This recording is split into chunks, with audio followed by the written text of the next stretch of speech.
ನಮಸ್ಕಾರ ವಿದ್ಯಾರ್ಥಿಗಳೇ. ಇವತ್ತಿನ ಈ ನನ್ನ ವಿಡಿಯೋದಲ್ಲಿ ನಾನು ಫೈನಲ್ BA ಎಕನಾಮಿಕ್ಸ್ನ ಕಂಪಲ್ಸರಿ ಪೇಪರ್ ಆಗಿರುವಂತಹ ಕಾರ್ಪೊರೇಟ್ ಎಕನಾಮಿಕ್ಸಿನ ಸೆಕೆಂಡ್ ಚಾಪ್ಟರ್ ಆದಂತಹ ಕಾರ್ಪೊರೇಟ್ ಪ್ಲಾನಿಂಗಿನ ಒಂದು ವಿಷಯವಾದಂತಹ types of corporate planning, company ಯೋಜನೆಯ ವಿಧಗಳ ಬಗ್ಗೆ ನಾನು ನಿಮಗೆ ಈ ವಿಡಿಯೋದ ಮೂಲಕ ತಿಳಿಸಿಕೊಡ್ತೇನೆ. ನನ್ನ ಪರಿಚಯ ಮಾಡಿಕೊಳ್ಳುವುದಾದರೆ, ಬೆಂಗಳೂರಿನ ವಿಜಯನಗರದಲ್ಲಿರುವಂತಹ ಸರ್ಕಾರಿ ಪ್ರಥಮ ದರ್ಜೆ ಕಾಲೇಜಿನಲ್ಲಿ ಅರ್ಥಶಾಸ್ತ್ರ ಸಹಾಯಕ ಪ್ರಾಧ್ಯಾಪಕಿಯಾಗಿ ನಾನು ಕೆಲಸ ಮಾಡ್ತಾ ಇದ್ದೀನಿ. ನನ್ನ ಹೆಸರು Shrimati Veena GS. Hello students, today in my video I will be explaining to you about the types of corporate planning, which is one of the topic under corporate economics, which is a compulsory paper for final BA economics. Dear students, planning is a very important feature for a successful running of a firm. Firm has to take many types of decisions in its journey. In all these decision makings, there are a lot of risks and uncertainties which a businessman has to face. Planning helps to minimize these risks and uncertainties and helps the businessman to carry out his duties and activities in a very successful manner. Thus, corporate planning plays a very important role in every business and activity of a firm. ವಿದ್ಯಾರ್ಥಿಗಳೇ, ಉದ್ಯಮದ ಚಟುವಟಿಕೆಗಳನ್ನು ಸುಗಮವಾಗಿ ದೀರ್ಘಾವಧಿಯವರೆಗೂ ಲಾಭದಾಯಕವಾಗಿ ನಡೆಸ್ಕೊಂಡು ಹೋಗಬೇಕು ಅಂದರೆ ಅದರಲ್ಲಿ company ಯೋಜನೆಯ ಪಾತ್ರ ಬಹಳ ಪ್ರಾಮುಖ್ಯವಾಗುತ್ತೆ. ಉದ್ಯಮಗಾರ ಅಥವಾ ವ್ಯವಹಾರ ನಡೆಸುವ ಆತ ಹೆಜ್ಜೆ ಹೆಜ್ಜೆಗೂ ಅನೇಕ ಮುಖ್ಯವಾದ ನಿರ್ಧಾರಗಳನ್ನು ತೆಗೆದುಕೊಳ್ಳಬೇಕಾಗತ್ತೆ. ಅವನ ಚಟುವಟಿಕೆಯ ಹಾದಿಯಲ್ಲಿ ಅಥವಾ ಅವನ ಪಯಣದ ಹಾದಿಯಲ್ಲಿ ಅನೇಕ ಗಂಡಾಂತರಗಳನ್ನು, ಅನಿಶ್ಚಿತತೆಗಳನ್ನು ಅವನು ಎದುರಿಸ್ತಾ ಇರಬೇಕಾಗತ್ತೆ. ಈ ಎಲ್ಲ ಗಂಡಾಂತರ ಮತ್ತು ಅನಿಶ್ಚಿತತೆಗಳನ್ನು ಧೈರ್ಯವಾಗಿ ಉತ್ತಮ ರೀತಿಯಲ್ಲಿ ಎದುರಿಸಿಕೊಂಡು ಅವುಗಳನ್ನು ಕನಿಷ್ಠಗೊಳಿಸುತ್ತಾ ಮುಂದೆ ಸಾಗುವಲ್ಲಿ ಈ ಯೋಜನೆಯು ಬಹಳ ಪ್ರಮುಖವಾದ ಪಾತ್ರವನ್ನು ವಹಿಸುತ್ತೆ. ಕಂಪನಿ ಯೋಜನೆ ಎಂದರೆ ಕಂಪನಿಯ ಭವಿಷ್ಯದ ಅಥವಾ ಮುಂದಿನ ಚಟುವಟಿಕೆಗಳಿಗಾಗಿ ಪೂರ್ವ ತಯಾರಿಯನ್ನು ನಡೆಸಿಕೊಳ್ಳುವುದಕ್ಕಾಗಿ ಹಾಕಿಕೊಳ್ಳುವಂತಹ ಒಂದು ಯೋಜನೆಯಾಗಿದೆ.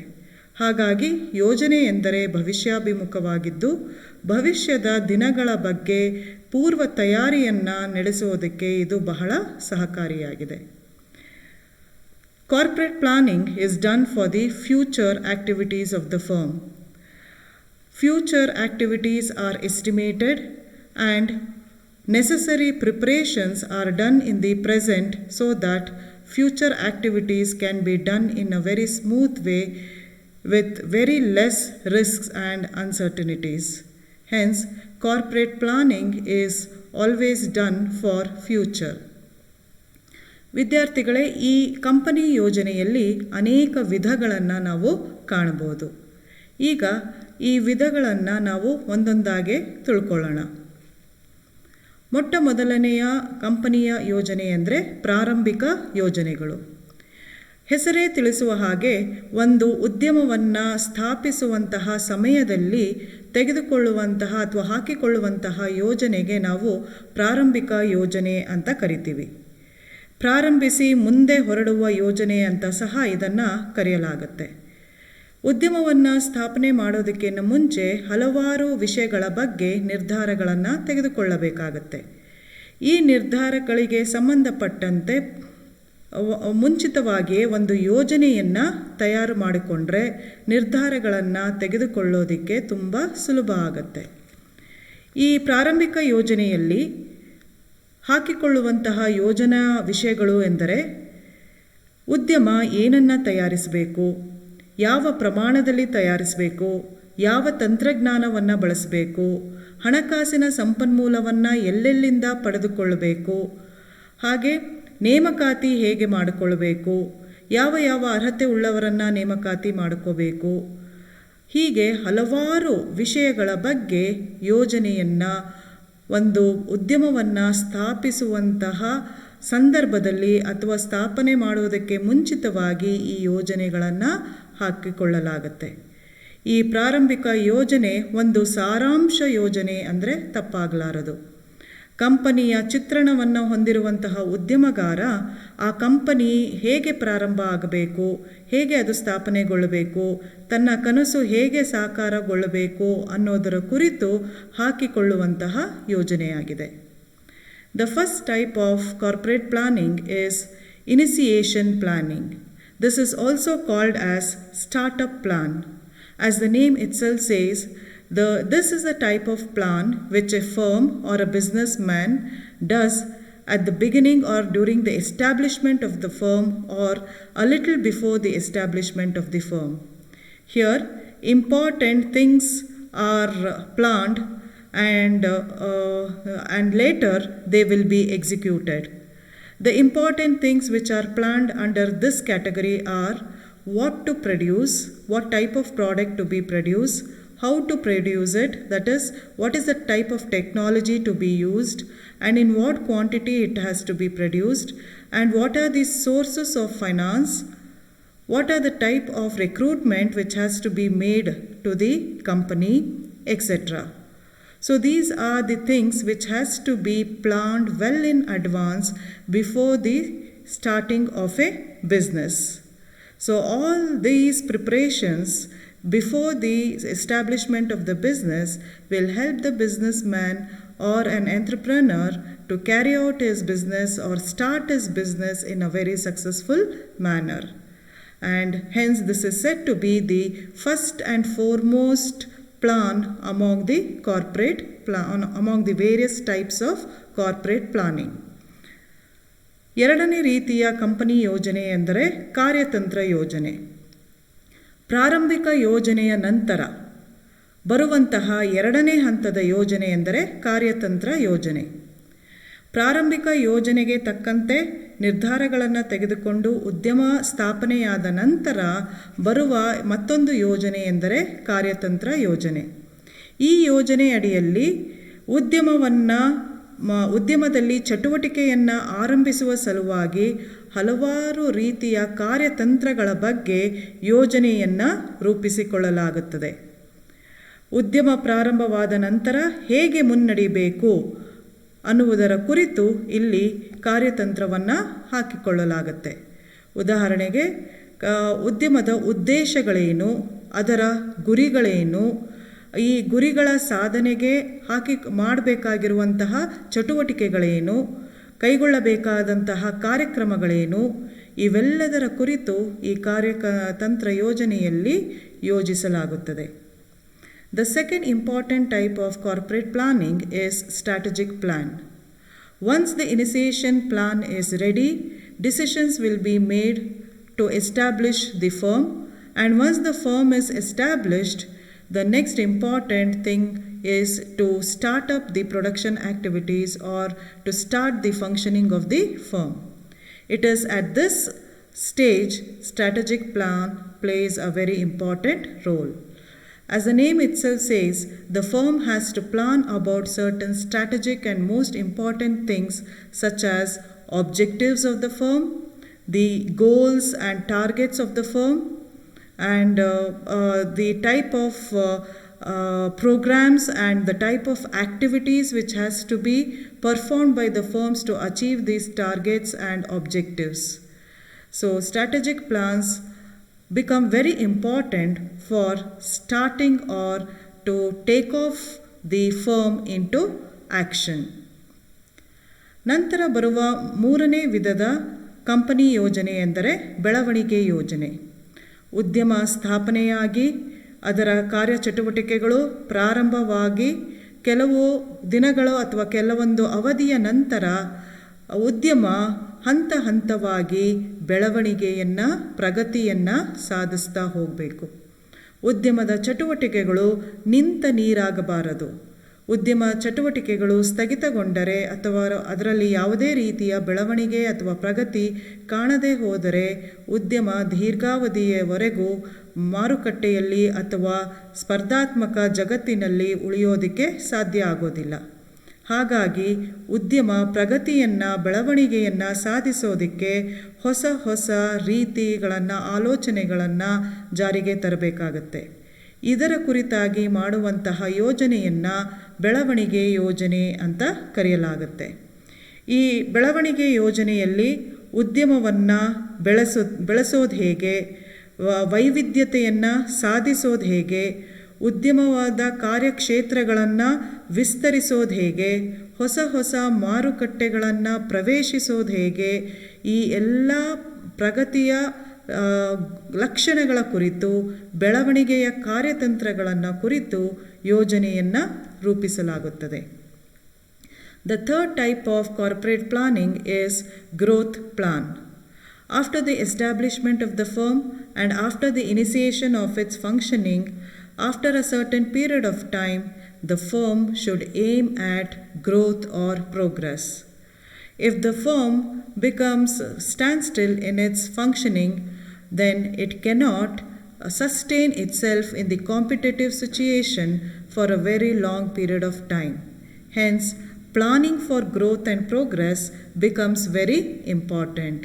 So in this growth plan, the company plans the firm plans about how to achieve growth and success. So the various things which are planned under this category are how to achieve, how to expand the firm, how to achieve variety in its production, what are the steps to be taken to expand its market conditions or the market scope for its products, etc. Hence, growth plan becomes very important for a firm to sustain in the market for a very long period of time. ಮತ್ತೊಂದು company ಯೋಜನೆಯ ವಿಧ ಎಂದರೆ ಮಾನವ ಸಂಪನ್ಮೂಲ ಯೋಜನೆ. ವಿದ್ಯಾರ್ಥಿಗಳೇ, ಉದ್ಯಮದಲ್ಲಿ ಬಳಸುವ 3 ರೀತಿಯ ಸಂಪನ್ಮೂಲಗಳಲ್ಲಿ ಮಾನವ ಸಂಪನ್ಮೂಲ ಬಹಳ ಮುಖ್ಯವಾದುದು. ಯಾಕೆಂದರೆ ಇದು ಚಟುವಟಿಕೆ ಭರಿತವಾದ ಸಂಪನ್ಮೂಲವಾಗಿದೆ.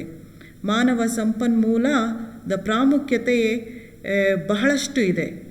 ಏಕೆಂದರೆ ಮಾನವ ಸಂಪನ್ಮೂಲವೇ ನೈಸರ್ಗಿಕ ಮತ್ತು ಸಂಪನ್ಮೂಲವನ್ನು ಕ್ರಿಯಾಶೀಲವಾಗಿ ಬಳಸಿಕೊಳ್ಳೋದಕ್ಕೆ ಸಾಧ್ಯ. ಹಾಗಾಗಿ ಮಾನವ ಸಂಪನ್ಮೂಲ ಯೋಜನೆ ಪ್ರತಿಯೊಂದು ಉದ್ಯಮದಲ್ಲೂ ಬಹಳ ಪ್ರಮುಖವಾದ ಪಾತ್ರವನ್ನು ವಹಿಸುತ್ತೆ. ಈ ಮಾನವ ಸಂಪನ್ಮೂಲ ಯೋಜನೆಯಲ್ಲಿ ಯೋಜಿಸಬೇಕಾಗಿರುವ ವಿವಿಧ ವಿಷಯಗಳೆಂದರೆ ನೇಮಕಾತಿ. ಮಾನವ ಸಂಪನ್ಮೂಲದ ನೇಮಕಾತಿಯ ವಿಷಯಗಳು ಯಾವ ರೀತಿಯಾಗಿ ಇರಬೇಕು, ಯಾರನ್ನು ನೇಮಕಾತಿ ಮಾಡ್ಕೋಬೇಕು, ಅವರ ಅರ್ಹತೆ ಅನುಭವ ಎಷ್ಟಿರಬೇಕು, ನೇಮಕಾತಿ ಮಾಡಿಕೊಂಡ ಮೇಲೆ ಅವರನ್ನು ಉದ್ಯೋಗದಲ್ಲಿ ಹೇಗೆ ತೊಡಗಿಸಿಕೊಳ್ಳೋದು, ಅವರ ದಕ್ಷತೆಯನ್ನು ಹೇಗೆ ಹೆಚ್ಚಿಸೋದು, ಅವರಿಗೆ ದಕ್ಷತೆಯನ್ನು ಹೆಚ್ಚಿಸೋದಕ್ಕೆ ಕೈಗೊಳ್ಳಬೇಕಾದಂತಹ ತರಬೇತಿ ಮತ್ತು ಶಿಕ್ಷಣದ ಕಾರ್ಯಕ್ರಮಗಳು ಯಾವ್ಯಾವು, ಹಾಗೂ ಮಾನವ ಸಂಪನ್ಮೂಲ ಅನೇಕ ಭಾವನೆಗಳುಳ್ಳ ಸಂಪನ್ಮೂಲ ಆಗಿರೋದ್ರಿಂದ ಅದನ್ನು ಹೇಗೆ ಯಾವಾಗಲೂ ಖುಷಿಯಾಗಿಡಬೇಕು, ಆಮೇಲೆ ಅದರ ಸಾಮರ್ಥ್ಯವನ್ನು ಹೆಚ್ಚಿಸುವುದು ಹೇಗೆ. ಸೊ ಈ ಎಲ್ಲ ವಿಷಯಗಳ ಕುರಿತಂತೆ ಹಾಕಿಕೊಳ್ಳುವಂತಹ ಯೋಜನೆಯನ್ನು ನಾವು ಮಾನವ ಸಂಪನ್ಮೂಲ ಯೋಜನೆ ಅಂತ ಕರಿತೀವಿ. ಈ ಮಾನವ ಸಂಪನ್ಮೂಲ ಯೋಜನೆ ಎಲ್ಲ ಯೋಜನೆಗಳ ಒಂದು ಜೀವಾಳ ಅಂತ ಹೇಳಿದ್ರೆ ತಪ್ಪಾಗಲಾರದು. ಯಾಕಂದರೆ ಉದ್ಯಮದಲ್ಲಿ ವಿಭಿನ್ನ ರೀತಿಯ ದಕ್ಷತೆ, ವಿಭಿನ್ನ ರೀತಿಯ ಸಾಮರ್ಥ್ಯ ಉಳ್ಳವಂತಹ ವಿವಿಧ ಹುದ್ದೆಗಳಲ್ಲಿ ಅನೇಕ ಮಾನವ ಸಂಪನ್ಮೂಲ ಕೆಲಸವನ್ನು ನಿರ್ವಹಿಸ್ತಾ ಇರುತ್ತೆ. ಹಾಗಾಗಿ ವಿವಿಧ ರೀತಿಯ ಮಾನವ ಸಂಪನ್ಮೂಲಕ್ಕೆ ವಿವಿಧ ರೀತಿಯ ಯೋಜನೆಗಳು ಅವಶ್ಯಕತೆ ಇರುತ್ತೆ. ತಕ್ಕಂತೆ ಒಂದು ಕಂಪನಿಯು ಮಾನವ ಸಂಪನ್ಮೂಲ ಯೋಜನೆಯನ್ನು ಹಾಕಿಕೊಳ್ಳಬೇಕಾಗತ್ತೆ. Another important type of corporate planning is human resource planning. Human resource is said to be the most important resource among the 3 resources used by the firm for its production. This is because human resource is the most active resource, and it is possible only for human resource to make the best use of natural resources and capital resources in production. Since natural resources and capital resources are inactive in nature, they can be made active and utilized to the optimum extent only by human resource. Hence, human resource planning becomes very important under corporate planning. Various things related to human resource have to be planned under this category. For example, recruitment of people into company. What type of people should be recruited? What should be their experience? How should the recruitment process be? What should be their qualification? And after the recruitment, how to do the placement and induction to the recruited human resource, and how to increase their capability, efficiency, what are the steps to be taken, what are the type of training and educational facilities to be given, and since human resource is filled with emotions, how to handle them, how they have to be treated. So these are the very important things which have to be planned under this category. ಮತ್ತೊಂದು ರೀತಿಯ ಕಂಪನಿಯ ಯೋಜನೆ ಎಂದರೆ ಆಂತರಿಕ ಯೋಜನೆ. ಆಂತರಿಕ ಯೋಜನೆಯನ್ನು ವಿಭಾಗೀಯ ಯೋಜನೆ ಎಂದು ಸಹ ಕರೆಯಲಾಗುತ್ತೆ. ವಿದ್ಯಾರ್ಥಿಗಳೇ, ಒಂದು ಉದ್ಯಮ ಎಂದರೆ ಆ ಉದ್ಯಮದ ಒಳಗೆ ಅನೇಕ ವಿಭಾಗಗಳು ತಮ್ಮ ತಮ್ಮ ಹಂತಗಳಲ್ಲಿ ಕಾರ್ಯಾಚರಣೆಗಳನ್ನು ಮಾಡಿಕೊಳ್ಳುತ್ತಿರುತ್ತವೆ. ಉದಾಹರಣೆಗೆ, ಉದ್ಯಮದಲ್ಲಿ ಸಾಮಾನ್ಯವಾಗಿ ಕಂಡುಬರುವಂತಹ ವಿವಿಧ ವಿಭಾಗಗಳು ಅಂದರೆ ಹಣಕಾಸಿನ ವಿಭಾಗ, ಪರ್ಚೇಸಿಂಗ್ ಅಂದರೆ ಕೊಂಡುಕೊಳ್ಳುವ ವಿಭಾಗ, ಮಾರಾಟ ವಿಭಾಗ, ಉತ್ಪಾದನಾ ವಿಭಾಗ, ನಿರ್ವಹಣಾ ವಿಭಾಗ, ಹೀಗೆ ಇತ್ಯಾದಿ ಬೇರೆ ಬೇರೆ ವಿಭಾಗಗಳನ್ನು ನಾವು ಕಾಣ್ತೀವಿ. ಈ ಎಲ್ಲ ವಿಭಾಗಗಳು ತಮ್ಮದೇ ಹಂತದಲ್ಲಿ ವಿಭಿನ್ನವಾದ ಯೋಜನೆಗಳನ್ನು ಹಾಕಿಕೊಳ್ಳಬೇಕು. ಈ ಯೋಜನೆಗೆ ಆಂತರಿಕ ಯೋಜನೆ ಅಂತ ಕರಿತೀವಿ. ಆಂತರಿಕ ಯೋಜನೆಗಳನ್ನು ವಿವಿಧ ವಿಭಾಗಗಳು ಹಾಕಿಕೊಳ್ಳುವಾಗ ವಹಿಸಬೇಕಾಗಿರುವ ಒಂದು ಎಚ್ಚರಿಕೆ ಎಂದರೆ, ಅವರ ವಿಭಾಗೀಯ ಅಥವಾ ಆಂತರಿಕ ಯೋಜನೆಯು ಇಡೀ ಉದ್ಯಮದ ಸಮಗ್ರ ಯೋಜನೆಗೆ ಹೊಂದಾಣಿಕೆಯಾಗುವ ರೀತಿಯಲ್ಲಿ, ಪೂರಕವಾಗಿರುವ ರೀತಿಯಲ್ಲಿ ಹಾಕಿಕೊಳ್ಳಬೇಕಾಗುತ್ತದೆ. ಈ ಆಂತರಿಕ ಯೋಜನೆಯಿಂದ ಪ್ರತಿಯೊಂದು ವಿಭಾಗವು ದಕ್ಷ ರೀತಿಯಲ್ಲಿ ಕೆಲಸವನ್ನು ನಿರ್ವಹಿಸೋದಕ್ಕೆ ಸಾಧ್ಯವಾಗುತ್ತೆ. Another type of corporate planning is called as internal planning or departmental planning. As you all know, students, every firm or a company will be functioning under different departments, and each department will have its own objectives, roles and responsibilities to perform. To name some of the departments, to give some of the examples of the various departments under a company are purchase department, sales department, production department, maintenance, human resource department, finance department, marketing department, etc. So these different types of department functioning within a company or a firm will have their own set of plans in order to fulfill their objectives and responsibilities. But when such internal plans are prepared individually by the various departments, they have to keep in mind the fact that the internal plan should be in accordance or in supportive of the plan prepared by the firm as a whole. Company ಯೋಜನೆಯ ಮತ್ತೊಂದು ಮುಖ್ಯವಾದ ಯೋಜನೆ ಎಂದರೆ ಬಂಡವಾಳ ಯೋಜನೆ.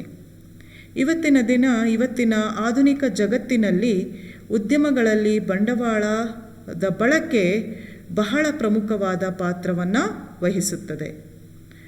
ಬಂಡವಾಳಕ್ಕೆ ತನ್ನದೇ ಆದ ಅನುಕೂಲಗಳು ಮತ್ತು ಅನಾನುಕೂಲಗಳನ್ನು ನಾವು ಕಾಣ್ತೀವಿ.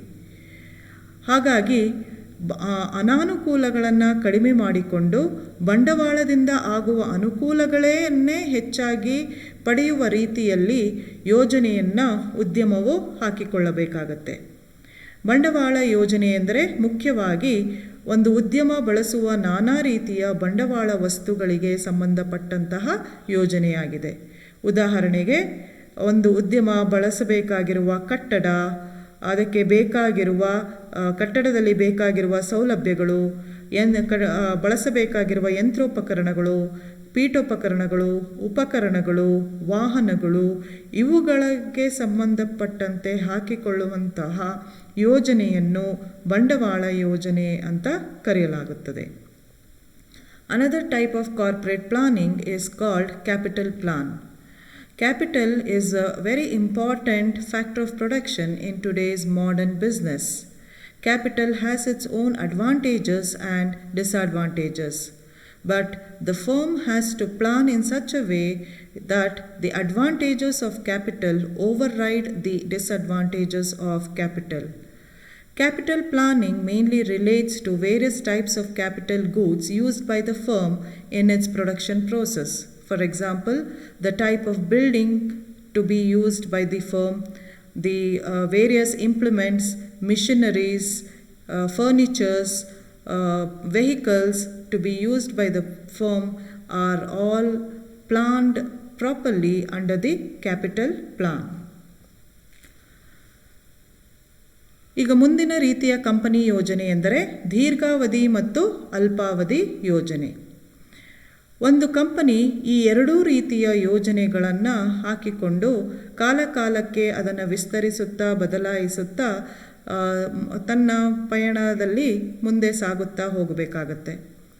ದೀರ್ಘಾವಧಿ ಯೋಜನೆ ಎಂದರೆ ಹೆಸರೇ ತಿಳಿಸುವ ಹಾಗೆ ಹೆಚ್ಚಿನ ಅವಧಿಗೆ ಹಾಕಿಕೊಳ್ಳುವಂತಹ ಯೋಜನೆ. ಇದರ ಅವಧಿ ಸಾಮಾನ್ಯವಾಗಿ 5, 10, 15 ವರ್ಷಗಳಿಗೆ ಇದು ಇರುತ್ತದೆ. ಈ ದೀರ್ಘಾವಧಿ ಯೋಜನೆಯಲ್ಲಿ ಸಾಮಾನ್ಯವಾಗಿ ಒಂದು ಉದ್ಯಮದ ಪ್ರಗತಿ, ಅದರ ಬೆಳವಣಿಗೆ, ವಿಸ್ತರಣೆ, ಹಾಕಬೇಕಾಗಿರುವಂತಹ ಹೊಸ ಹೊಸ ಸ್ಥಾವರಗಳ ಬಗ್ಗೆ, ಮಾರುಕಟ್ಟೆಯ ವಿಸ್ತರಣೆಯ ಬಗ್ಗೆ ಈ ದೀರ್ಘಾವಧಿ ಯೋಜನೆಗಳನ್ನು ಹಾಕಿಕೊಳ್ಳಲಾಗುತ್ತೆ. ಅಲ್ಪಾವಧಿ ಯೋಜನೆ ಅಂದರೆ ಸಾಮಾನ್ಯವಾಗಿ 5 ವರ್ಷಗಳ ಒಳಗಿನ ಯೋಜನೆಯಾಗಿರುತ್ತದೆ. ಇದು ಹೆಚ್ಚಾಗಿ ಒಂದು ಉದ್ಯಮದ ದೈನಂದಿನ ಚಟುವಟಿಕೆಗಳಿಗೆ ಸಂಬಂಧಪಟ್ಟದ್ದಾಗಿರುತ್ತದೆ ಅಥವಾ ಅಲ್ಪಾವಧಿಯಲ್ಲಿ ಹಾಕಿಕೊಳ್ಳಬೇಕಾಗಿರುವ ಕಾರ್ಯಕ್ರಮಗಳು ಅಥವಾ ಮಾಡಬೇಕಾಗಿರುವ ಚಟುವಟಿಕೆಗಳ ಕುರಿತಾಗಿ ಹಾಕಿಕೊಳ್ಳುವಂತಹ ಯೋಜನೆಯಾಗಿರುತ್ತದೆ. Another type of corporate planning is long-term and short-term planning. As the name itself says, long-term planning is for a very long duration which ranges from 5 years to 15 years. Here, important things are planned regarding the expansion of the firm, growth and progress of the firm, or installation of new plants in a firm, etc. These plans are made regarding certain strategic issues or strategic things, and it helps the firm to successfully face its future in a very systematic way. Whereas short-term planning is for a period which is usually less than 5 years, and it is related to usually day-to-day functioning of a firm or the activities or the programs which have to be taken up by the firm during a short period of time. ಕಂಪನಿಯ ಯೋಜನೆಯ ಮತ್ತೊಂದು ವಿಧ ಎಂದರೆ ಬೌದ್ಧಿಕ ಮತ್ತು ಹಣಕಾಸಿನ ಯೋಜನೆ. ಬೌದ್ಧಿಕ ಯೋಜನೆ ಎಂದರೆ ಬೌದ್ಧಿಕ ವಸ್ತುಗಳು ಮತ್ತು ಸೇವೆಗಳ ಕುರಿತಾಗಿ ತೆಗೆದುಕೊಳ್ಳುವಂತಹ ಯೋಜನೆಯಾಗಿದೆ. ಉದಾಹರಣೆಗೆ ಉತ್ಪಾದನೆಯ ಪ್ರಮಾಣದ ಬಗ್ಗೆ, ಬಳಸಬೇಕಾಗಿರುವ ತಂತ್ರಜ್ಞಾನ, ಬಳಸುವಂತಹ ಯಂತ್ರೋಪಕರಣಗಳು, ಸಲಕರಣೆಗಳು ಈ ಕುರಿತಾಗಿ ಹಾಕಿಕೊಳ್ಳುವಂತಹ ಯೋಜನೆಯನ್ನು ಬೌದ್ಧಿಕ ಯೋಜನೆ ಎಂದು ಕರೆಯಲಾಗುತ್ತೆ.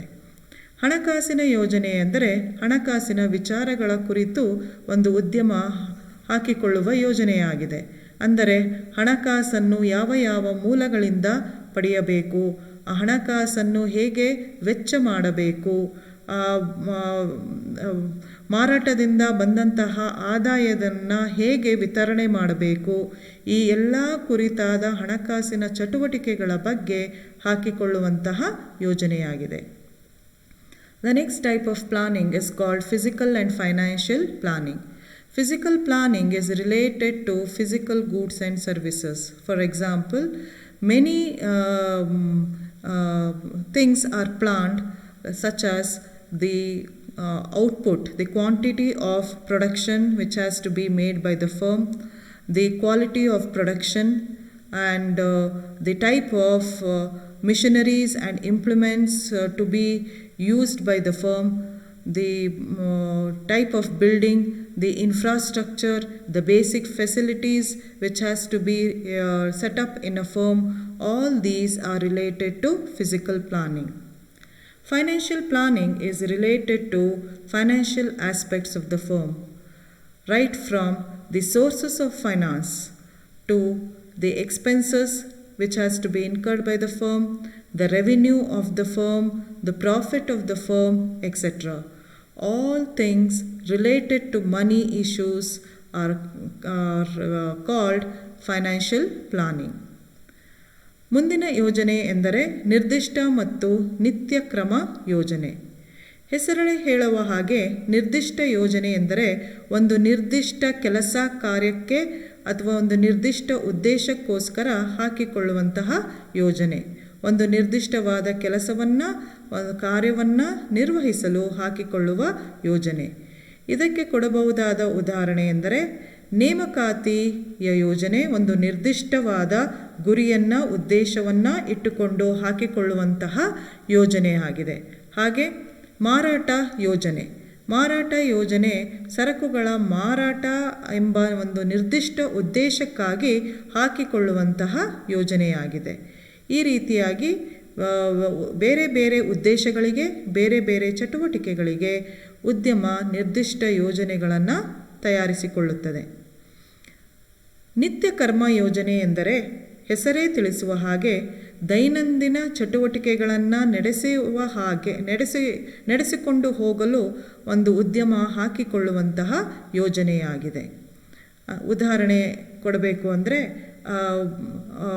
ಒಂದು ಉದ್ಯಮದಲ್ಲಿ ಕೆಲಸ ಮಾಡುವಂತಹ ಉದ್ಯಮಿಗಳು ಪಾಲಿಸಬೇಕಾಗಿರುವಂತಹ ಸಾಮಾನ್ಯವಾದ ನೀತಿ ನಿಯಮಗಳೇನು, ಅವರುಗಳ ಜವಾಬ್ದಾರಿಗಳೇನು ಇತ್ಯಾದಿಗಳ ಕುರಿತಾಗಿ ಹಾಕಿಕೊಳ್ಳುವಂತಹ ಯೋಜನೆಯನ್ನು ನಿತ್ಯ ಕರ್ಮ ಯೋಜನೆ ಎಂದು ಕರೆಯಲಾಗುತ್ತದೆ.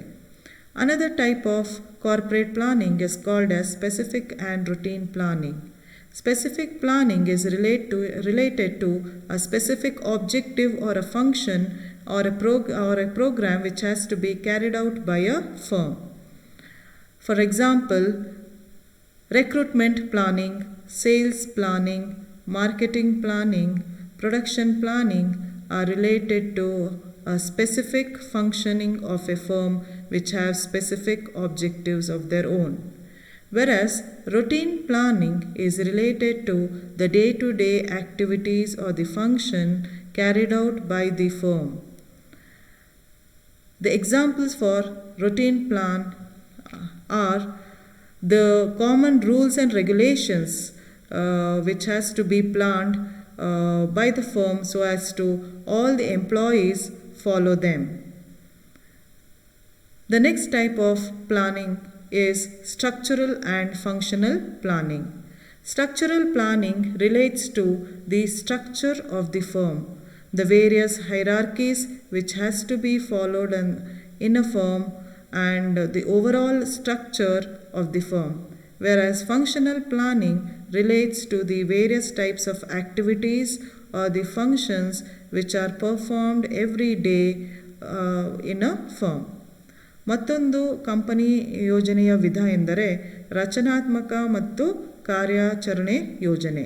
ರಚನಾತ್ಮಕ ಯೋಜನೆ ಎಂದರೆ ಒಂದು ಉದ್ಯಮದ ರಚನೆಯ ಕುರಿತು ಹಾಕಿಕೊಳ್ಳುವಂತಹ ಯೋಜನೆ. ಅಂದರೆ ಉದ್ಯಮದ ರಚನೆ ಹೇಗಿರಬೇಕು, ವಿವಿಧ ಹುದ್ದೆಗಳು ಹೇಗಿರಬೇಕು, ಆ ಹುದ್ದೆಗಳ ಹಂತಗಳು ಯಾವ ರೀತಿ ಇರಬೇಕು, ಒಂದು ಉದ್ಯಮದಲ್ಲಿ ಇರಬೇಕಾದಂತಹ ವಿಭಾಗಗಳೇನು, ಆ ವಿಭಾಗದಲ್ಲಿ ಕೆಲಸ ಮಾಡುವಂತಹ ವಿವಿಧ ಕಾರ್ಮಿಕರ ಹುದ್ದೆಗಳು ಯಾವ ರೀತಿಯಾಗಿರಬೇಕು, ಈ ಎಲ್ಲದರ ಕುರಿತಂತೆ ಹಾಕಿಕೊಳ್ಳುವಂತಹ ಯೋಜನೆಯನ್ನು ರಚನಾತ್ಮಕ ಯೋಜನೆ ಎಂದು ಕರೆಯಲಾಗುತ್ತದೆ. ಕಾರ್ಯಾಚರಣೆ ಯೋಜನೆ ಎಂದರೆ ಒಂದು ಉದ್ಯಮ ನಿರ್ವಹಿಸುವಂತಹ ವಿವಿಧ ಕಾರ್ಯಗಳ ಬಗ್ಗೆ ಕುರಿತಾದಂತಹ ಯೋಜನೆಯಾಗಿದೆ. ಉದ್ಯಮದ ಕಾರ್ಯಾಚರಣೆಗಳಾದ ಉತ್ಪಾದನೆ, ಮಾರಾಟ, ದಾಸ್ತಾನು, ನೇಮಕಾತಿ ಈ ಎಲ್ಲ ವಿವಿಧ ರೀತಿಯ ಕಾರ್ಯಾಚರಣೆಗಳ ಕುರಿತು ಉದ್ಯಮ ಹಾಕಿಕೊಳ್ಳುವಂತಹ ಯೋಜನೆಯನ್ನು ಕಾರ್ಯಾಚರಣೆ ಯೋಜನೆ ಎಂದು ಕರೆಯಲಾಗುತ್ತದೆ. ಕೊನೆಯದಾಗಿ ಕಂಪನಿ ಯೋಜನೆಯ ಇನ್ನೊಂದು ವಿಧ ಎಂದರೆ ಲಾಭದ ಯೋಜನೆ. ಉದ್ಯಮ ಅಥವಾ ವ್ಯವಹಾರದ ಮುಖ್ಯವಾದ ಉದ್ದೇಶ ಎಂದರೆ ಲಾಭ ಗಳಿಸುವುದೇ ಆಗಿದೆ. ಆದರೆ ಲಾಭ ಗಳಿಕೆ ಒಂದು ದೊಡ್ಡ ಸವಾಲಿನ ಕಾರ್ಯವಾಗಿದೆ. ಹಾಗಾಗಿ ಸುದೀರ್ಘವಾಗಿ ಒಂದು ಉದ್ಯಮ ಲಾಭವನ್ನು ಗಳಿಸ್ತಾ ಹೋಗಬೇಕು ಅಂದರೆ ಅದಕ್ಕೆ ಸಂಬಂಧಪಟ್ಟಂತಹ ಒಂದು ಉತ್ತಮ ಯೋಜನೆಯನ್ನು ಹಾಕಿಕೊಳ್ಳಬೇಕಾಗುತ್ತದೆ. ಈ ಯೋಜನೆಯ ಅಡಿಯಲ್ಲಿ ಲಾಭ ಗಳಿಕೆಯ ಕಾರ್ಯತಂತ್ರಗಳ ಕುರಿತಾಗಿ, ಲಾಭಾಂಶದ ಕುರಿತಾಗಿ ಈ ಅನೇಕ ವಿಚಾರಗಳ ಬಗ್ಗೆ ಯೋಜನೆಯನ್ನು ತಯಾರಿಸಲಾಗುತ್ತದೆ. The last type of corporate planning is called as profit planning. As you all know, dear students, profit is one of the important and most important objective of every business or a firm. If the firm has to continue itself in the competition for a very long period of time, it has to be earning profit for a long period of time. So the firm has to prepare a very well done plan regarding its profit. It includes various strategies to be used to earn profit. It also relates to the profit margins of the firm, the price fixation of the firm, because the price fixation is directly related to the profit earning of the firm. So various things regarding profit are planned under this category. ವಿದ್ಯಾರ್ಥಿಗಳೇ, ಇಲ್ಲಿಯವರೆಗೂ ಸುದೀರ್ಘವಾಗಿ ನೀವು company ಯೋಜನೆಗಳ ವಿಧಗಳ ಬಗ್ಗೆ ತಿಳ್ಕೊಂಡಿದ್ದೀರಿ. ಧನ್ಯವಾದಗಳು.